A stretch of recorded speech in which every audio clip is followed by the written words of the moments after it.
So we're here after losing 2-0 at Hayes and Yeading. JD, second best all game. Do we deserve anything? No, unfortunately, I think you're right. I think we were second best. You got to give credit to them. They are a good side. You know, some of their attacking play and some of their individuals they got up the top area is, you know, they're really good players. And, you know, you got to hand it to them. The shape they played as well worked for them. I felt just when the ball turnover, they were always a threat. You know, they got some good footballers and they also got runners who can get them behind you as well. And yeah, so we end up being second fiddle, I think, for large parts of the game. The obviously first goal was disappointing.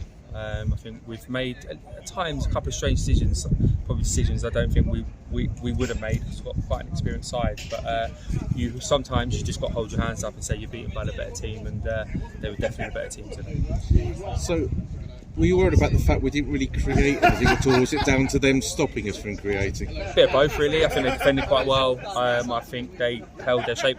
The bit that probably is a bit disappointing for me is when they've gone down to 10 men.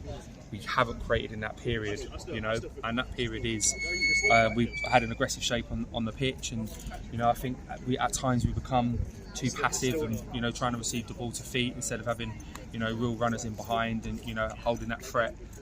So that bit I think is a little bit disappointing, considering that we've had that shape 2 or 3 games now, and we haven't looked to threat from it. You know, it's won us games at times, but I don't think coming to Hayes and Yeading and not creating too much is extremely disappointing. You know, it is a bit disappointing for us. I thought we would have created a bit more, but that's where it's gone today. So we've had a great run recently. How do you pick the boys up for next week? Hey, it's still live. I know it's gone back into Western's hands, but it was a funny old game. You know, stranger things have happened.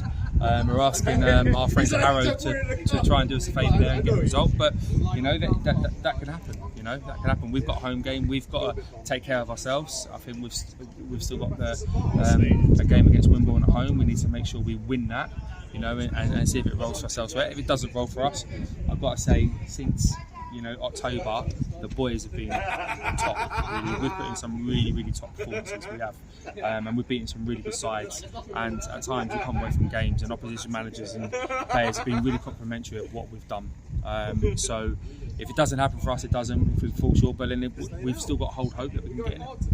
It's a full-out attack next week. Is that what you're asking for? Yeah, I mean it's aggressive shape that we play anyway, and the players that we play up there. So it will be an aggressive shape. It will be aggressive players. I mean, whenever we play our front players, obviously the aim is always for them to go and score and you know be dynamic and play in that area. That will be the same. Wimble won't make it easy. I know they are down, they are relegated, but they will come there and obviously put up a bit of a fight. It's a bit of a free hit and a free game for them. But we need to make sure we go, instead of worried about goals, just make sure we go there and win the game and see what can happen for us. Well, thanks for your honesty and pick the boys up for next week. Yeah, we'll do. Thank you.